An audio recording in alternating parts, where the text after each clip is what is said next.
হত্যা করেছে, এর পিছনে কোন বড় শক্তি আছে?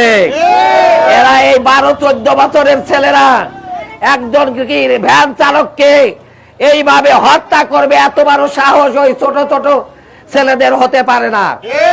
এরা কাদের সাথে বেড়ায়, এদের সঙ্গ কাদের সাথে, কাদের শক্তিতে এরা চলে? আমরা প্রশাসনের কাছে বলতে চাই, সেই গডফাদারদেরকে গ্রেফতার করতে হবে।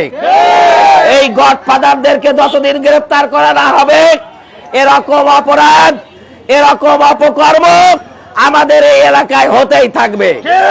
আমাদের কুমারখালীতে চাঁদাবাজিতে 6 লাভ হয়ে গেছে, আমাদের কুমারখালীতে মাদকে 6 লাভ হয়ে গেছে। প্রশাসন জানে যে কোথায় কে কিভাবে চাঁদাবাজি করে, প্রশাসন জানে কোথায় কেউ মাদক বিক্রি করে, কোথায় মাদকের 6 লাভ হয়েছে তা প্রশাসন জানে। আমরা প্রশাসনকে বলতে চাই, যেভাবে হৃদয়ের হত্যাকারীদের আপনারা গ্রেফতার করেছেন, সেইভাবে এর গডফাদারদেরকেও গ্রেফতার করতে হবে। এদের যারা পরিচালনা করে, এদের যারা অর্থ দেয়, এদের যারা সাহস যোগায়, এরাই বড় বেশি অপরাধী, এরাই আসল খুনি। এই জন্য আসল খুনিদেরকে গ্রেফতার করতে হবে। সেই সাথে আমাদের এই কুমারখালী এখানকার এই অপকর্মগুলো বন্ধের জন্য প্রশাসনিক ব্যবস্থা আরো জোরদার করতে হবে। আমি এসপি মহোদয়কে বলেছি, র্যাবের ক্যাপ্টেন এসেছিল, তাকেও বলেছি যে কুমারখালীর মাদক, এটা কুমারখালীতে একটা অভিশাপ নেমে এসেছে। আমাদের উঠতি বয়সী যুবকেরা এই মাদকের কারণে ধ্বংস হয়ে যাচ্ছে। এজন্য কুমারখালীর মাদক বন্ধের জন্য প্রশাসনকে ব্যবস্থা নিতে হবে।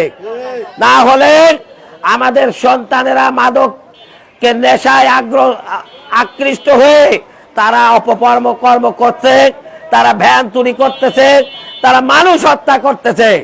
এ থেকে বন্ধ করতে হলে মাদককে আগে নিয়ন্ত্রণ করতে হবে। আমরা প্রশাসনের কাছে জোর দাবি জানাই, আপনারা যে ভালো কাজটি করেছেন, এই আসামিদের ধরে এখন আর একটা ভালো কাজ দেখান, যে যারা এদেরকে দিয়ে হত্যা করিয়েছে আপনারা তাদের পাকড়াও করবেন। যাদেরকে গ্রেফতার করা হয়েছে তাদের রিমান্ডে নিয়ে আসেন, বিভিন্ন জায়গার ভিডিও ফুটেজ দেখেন। এই ছেলেরাও বিভিন্ন জায়গায় চাঁদাবাজি করেছে, তাদের ছত্রছায়ায় এই চাঁদাবাজি করে, এটা প্রশাসনও ভালো করে জানে। আমি সাংবাদিক ভাইদেরকে বলতে চাই, আপনারাও এর সত্যটা উদ্ঘাটন করে দেশের মানুষের কাছে প্রকাশ করুন, কারণ এরা কাদের শক্তিতে এই অপকর্মগুলো করতেছে, এটা দেশের জনগণের জানার অধিকার আছে। প্রিয় ভাইরা আমার, আপনারা কষ্ট করে আজকের এই মানববন্ধনে উপস্থিত হয়েছেন, এজন্য আপনাদের মোবারকবাদ জানাই। এখানে হৃদয়ের বাবা আছে, হৃদয়ের মা আছে।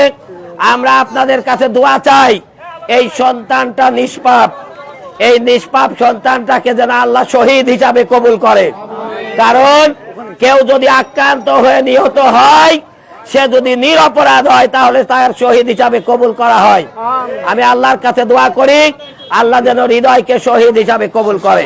সেই সাথে আল্লাহর কাছে দোয়া করি, ওর বাবা মাকে যেন আল্লাহ কঠিন শোক সহ্য করার তৌফিক দান করে। সাংবাদিক ভাইদেরকে ধন্যবাদ জানাই, আপনারা আমাদের এই মানববন্ধনে এসে আমাদের সময় দিয়েছেন, এর জন্য যেন আল্লাহ পাক আপনাদের উত্তম যাজা দান করেন। যারা কষ্ট করে এসেছেন সবাইকে মোবারকবাদ জানাই, কুমারখালীবাসীকে ধন্যবাদ জানিয়ে আমার কথা শেষ করছি এবং পরিশেষে আবার দাবি করছি, হৃদয়কে যারা হত্যা করেছে এবং হৃদয়কে হত্যা করতে যারা উৎসাহ জুগিয়েছে, এই গডফাদারদেরকেও দ্রুত গ্রেফতার করে তাদের ফাঁসির ব্যবস্থা করা হোক। আসসালামু আলাইকুম ওয়া রাহমাতুল্লাহি ওয়া বারাকাতুহু।